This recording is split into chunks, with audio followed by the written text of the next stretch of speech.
Frankenstein, or The Modern Prometheus, by Mary Wollstonecraft, Godwin, Shelley. Chapter 13. I now hasten to the more moving part of my story. I shall relate events that impressed me with feelings which, from what I had been, have made me what I am. Spring advanced rapidly, the weather became fine, and the skies cloudless.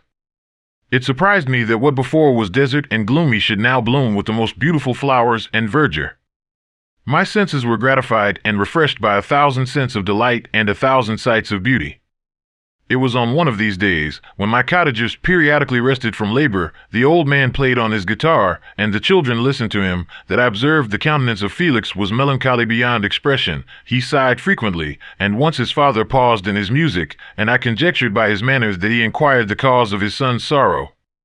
Felix replied in a cheerful accent, and the old man was recommencing his music when someone tapped at the door. It was a lady on horseback, accompanied by a countryman as a guide. The lady was dressed in a dark suit and covered with a thick black veil. Agatha asked a question, to which the stranger only replied by pronouncing, in a sweet accent, the name of Felix. Her voice was musical, but unlike that of either of my friends. On hearing this word, Felix came up hastily to the lady, who, when she saw him, threw up her veil, and I beheld a countenance of angelic beauty and expression. Her hair of a shining raven black, and curiously braided, her eyes were dark, but gentle, although animated, her features of a regular proportion, and her complexion wondrously fair, each cheek tinged with a lovely pink. Felix seemed ravished with delight when he saw her. Every trait of sorrow vanished from his face, and it instantly expressed a degree of ecstatic joy, of which I could hardly have believed it capable. His eyes sparkled, as his cheek flushed with pleasure, and at that moment I thought him as beautiful as the stranger. She appeared affected by different feelings. Wiping a few tears from her lovely eyes, she held out her hand to Felix, who kissed it rapturously and called her, as well as I could distinguish, his sweet Arabian. She did not appear to understand him, but smiled. He assisted her to dismount, and dismissing her guide, conducted her into the cottage. Some conversation took place between him and his father, and the young stranger knelt at the old man's feet and would have kissed his hand, but he raised her and embraced her affectionately. I soon perceived that although the stranger uttered articulate sounds and appeared to have a language of her own, she was neither understood by nor herself understood the cottagers. They made many signs which I did not comprehend, but I saw that her presence diffused gladness through the cottage, dispelling their sorrow as the sun dissipates the morning mists. Felix seemed peculiarly happy, and with smiles of delight welcomed his Arabian. Agatha, the ever-gentle Agatha, kissed the hands of the lovely stranger, and pointing to her brother, made signs which appeared to me to mean that he had been sorrowful until she came. Some hours passed thus, while they, by their countenances, expressed joy, the cause of which I did not comprehend. Presently I found, by the frequent recurrence of some sound which the stranger repeated after them, that she was endeavoring to learn their language, and the idea instantly occurred to me that I should make use of the same instructions to the same end. The stranger learned about 20 words at the first lesson. Most of them, indeed, were those which I had before understood, but I profited by the others. As night came on, Agatha and the Arabian retired early. When they separated, Felix kissed the hand of the stranger and said, "Good night, sweet Safie." He sat up much longer, conversing with his father, and by the frequent repetition of her name I conjectured that their lovely guest was the subject of their conversation. I ardently desired to understand them, and bent every faculty towards that purpose, but found it utterly impossible.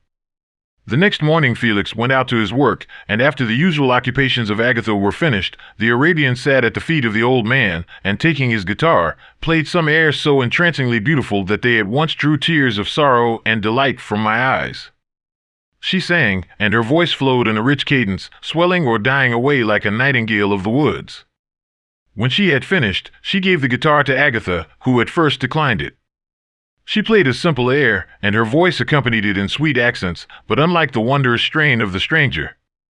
The old man appeared enraptured, and said some words which Agatha endeavored to explain to Safie, and by which he appeared to wish to express that she bestowed on him the greatest delight by her music. The days now passed as peaceably as before, with the sole alteration that joy had taken place of sadness in the countenances of my friends. Safie was always gay and happy. She and I improved rapidly in the knowledge of language, so that in 2 months I began to comprehend most of the words uttered by my protectors.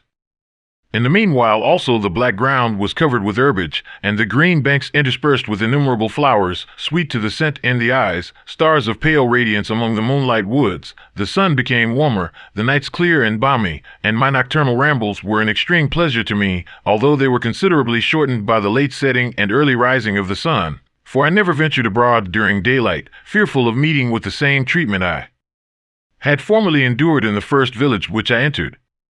My days were spent in close attention, that I might more speedily master the language, and I may boast that I improved more rapidly than the Arabian, who understood very little and conversed in broken accents, whilst I comprehended and could imitate almost every word that was spoken. While I improved in speech, I also learned the science of letters as it was taught to the stranger, and this opened before me a wide field for wonder and delight. The book from which Felix instructed Safie was Volney's Ruins of Empires. I should not have understood the purport of this book had not Felix, in reading it, given very minute explanations. He had chosen this work, he said, because the declamatory style was framed in imitation of the Eastern authors. Through this work I obtained a cursory knowledge of history and a view of the several empires at present existing in the world. It gave me an insight into the manners, governments, and religions of the different nations of the earth. I heard of the slothful Asiatics, of the stupendous genius and mental activity of the Grecians, of the wars and wonderful virtue of the early Romans, of their subsequent degenerating, of the decline of that mighty empire, of chivalry, Christianity, and kings. I heard of the discovery of the American hemisphere and wept with Safie over the hapless fate of its original inhabitants. These wonderful narrations inspired me with strange feelings. Was man, indeed, at once so powerful, so virtuous and magnificent, yet so vicious and base? He appeared at one time a mere scion of the evil principle, and at another as all that can be conceived of noble and godlike. To be a great and virtuous man appeared the highest honors that can befall a sensitive being. To be base and vicious, as many on record have been, appeared the lowest degradation, a condition more abject than that of the blind mole or harmless worm. For a long time I could not conceive how one man could go forth to murder his fellow, or even why there were laws and governments, but when I heard details of vice and bloodshed, my wonder ceased and I turned away with disgust and loathing. Every conversation of the cottagers now opened new wonders to me. While I listened to the instructions which Felix bestowed upon the Arabian, the strange system of human society was explained to me. I heard of the division of property, of immense wealth and squalid poverty, of rank, descent, and noble blood. The words induced me to turn towards myself. I learned that the possessions most esteemed by your fellow creatures were high and unsullied descent united with riches. A man might be respected with only one of these advantages, but without either he was considered, except in very rare instances, as a vagabond and a slave, doomed to waste his powers for the profits of the chosen few. And what was I? Of my creation and creator I was absolutely ignorant, but I knew that I possessed no money, no friends, no kind of property. I was, besides, endued with a figure hideously deformed and loathsome. I was not even of the same nature as man. I was more agile than they and could subsist upon coarser diet. I bore the extremes of heat and cold with less injury to my frame. My stature far exceeded theirs. When I looked around I saw and heard of none like me. Was I, then, a monster, a blot upon the earth, from which all men fled and whom all men disowned? I cannot describe to you the agony that these reflections inflicted upon me. I tried to dispel them, but sorrow only increased with knowledge. Oh, that I had forever remained in my native wood, nor known nor felt beyond the sensations of hunger, thirst, and heat. Of what a strange nature is knowledge! It clings to the mind when it has once seized on it like a lichen on the rock. I wished sometimes to shake off all thought and feeling, but I learned that there was but one means to overcome the sensation of pain, and that was death, a state which I feared yet did not understand. I admired virtue and good feelings and loved the gentle manners and amiable qualities of my cottagers, but I was shut out from intercourse with them, except through means which I obtained by stealth, when I was unseen and unknown, and which rather increased than satisfied the desire I had of becoming one among my fellows. The gentle words of Agatha and the animated smiles of the charming Arabian were not for me. The mild exhortations of the old man and the lively conversation of the loved Felix were not for me. Miserable, unhappy wretch! Other lessons were impressed upon me even more deeply. I heard of the difference of sexes, and the birth and growth of children, how the father doted on the smiles of the infant, and the lively sallies of the older child, how all the life and cares of the mother were wrapped up in the precious charge, how the mind of youth expanded and gained knowledge of brother, sister, and all the various relationships which bind one human being to another in mutual bonds. But where were my friends and relations?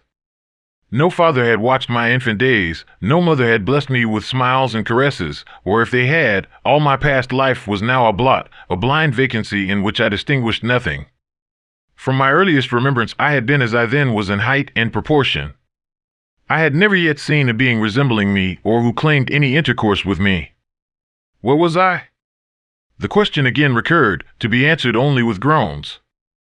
I will soon explain to what these feelings tended, but allow me now to return to the cottagers, whose story excited in me such various feelings of indignation, delight, and wonder, but which all terminated in additional love and reverence for my protectors, for so I loved, in an innocent, half-painful self-deceit, to call them.